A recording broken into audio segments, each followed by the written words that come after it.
Hi everyone, I'm Buse Carik from the Computer Science Department at Virginia Tech, and today I'm presenting our work, Reimagining Support, exploring autistic individuals' visions for AI in coping with negative self-talk.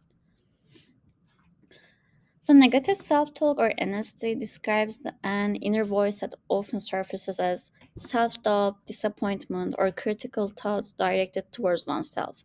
And it may sound like I'm no good or I'm so disappointed in myself. These thoughts are often repetitive, intrusive, and leads to rumination or the act of negative thinking about the same thing over and over again without a functional outcome.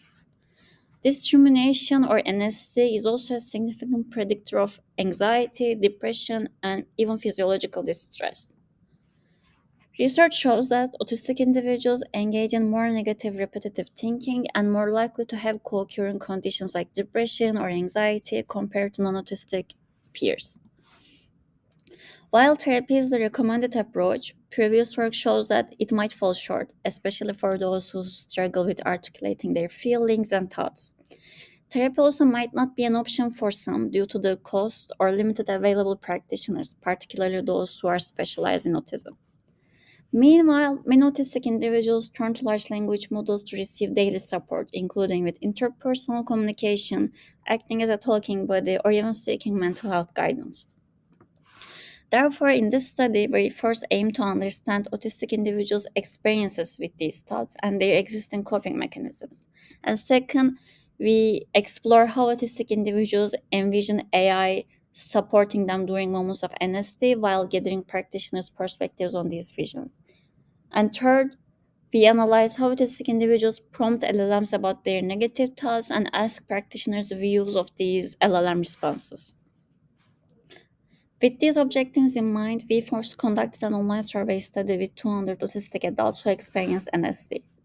In this survey, we asked participants about first their experiences with NSD and current coping strategies, second, their vision for AI systems, their interaction preferences when engaging with AI, such as like conversation structure, tone, or modality, fourth, concerns they have about using AI in mental health context. And finally, we ask participants how would they initiate a conversation with an LLM about these thoughts. After the survey study, we held discussions with three practitioners who work closely with autistic individuals from different backgrounds. During the interviews, our discussions focused on three main points. First, the practitioners' views on participants' preferences on AI, supporting them with negative self talk. Second, integrating AI into their current therapeutic practices. And finally, evaluating LLM's responses, specifically ChatGPT and Cloud, to participants' prompts about their NSD. To measure how frequently participants experience negative self talk, we use two validated psychological scales.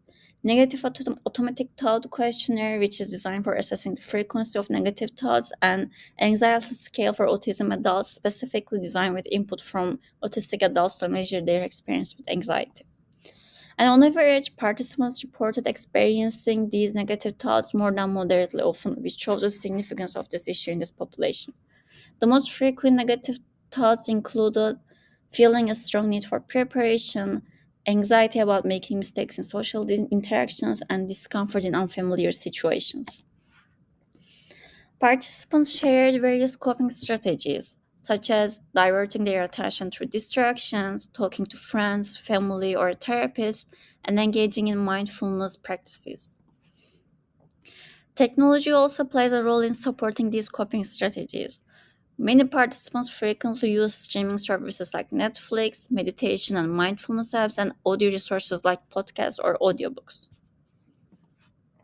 And interestingly, 14% of participants already use AI chatbots like ChatGPT to cope with these thoughts.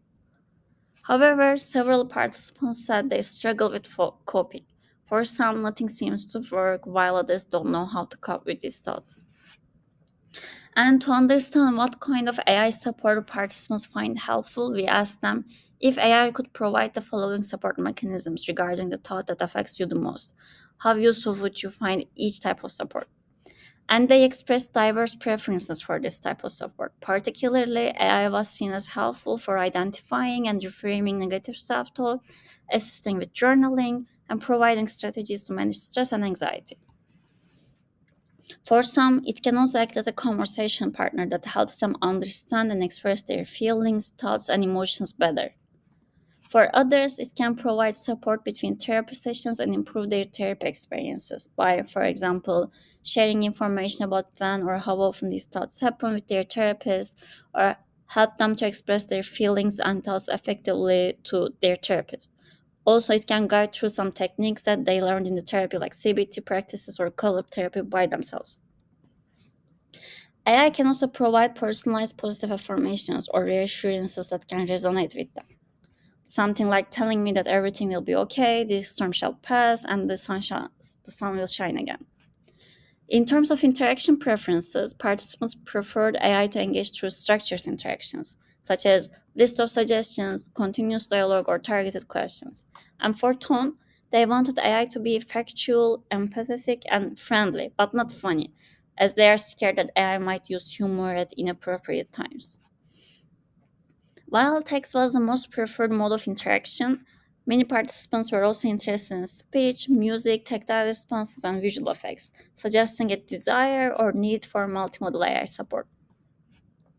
Despite envisioning various ways AI could support them, participants also expressed concerns, with the most prominent one being AI misinterpreting or failing to understand their thoughts, emotions, and communication styles. When it comes to practitioners, they saw a strong alignment between participants' AI preferences and existing therapeutic practices. For example, the CBT practitioner highlighted AI's potential to track thought patterns, which is a key component of CBT therapy. While the occupational therapist also noted its potential as a built in support system between sessions, reinforcing, for example, positive self talk or reminders from the last session. CBT practitioner also highlighted that AI can significantly increase the engagement in completing take-home assignments. Practitioners also identified key issues with LLM responses. These are vague and abstract expressions, long list of choices, and jargon-heavy expressions, and lack of actionable guidance. So they noted that phrases like "it can be hard to see a way out" or even "the darkest moments, small steps forward are possible" in LLM responses are vague and ambiguous, making them less effective for autistic users. When participants ask for suggestions or advice, LLMs frequently provide extensive list of choices or jargon-heavy terms such as like gradual exposure or visualize success. While these concepts are evidence-based, practitioners found that such responses can be overwhelming or confusing, particularly for users are already in distress. LLM responses often fail to offer clear and actionable support. Phrases like, "How can I support you?" put the burden on the user to articulate their needs, which can be difficult during the moments of distress. So, our findings highlight that AI has a potential to support autistic individuals in coping with negative self talk. However, they also raised concerns that these tools fail to capture their way of thinking and communicating. This aligns with the practitioners' observations who noted a lack of clarity and precision in LLM responses. And one major reason for this issue, as highlighted in prior research, is that LLMs predominantly reflect neurotypical perspectives. So, addressing these biases requires a systematic change rather than surface level adjustments, such as personalization, as these assumptions are embedded in every level of models in like data selection, training process, and response generation, shaping how AI interprets and engages with users. So, to develop AI systems better aligned with these individuals, we believe that it's essential all stakeholders, including neurodivergent individuals, work together throughout the whole development process from data creation to response evaluation. For more detail on all of the above, please consult the paper manuscript in the Kai 25 proceedings, and thank you for listening.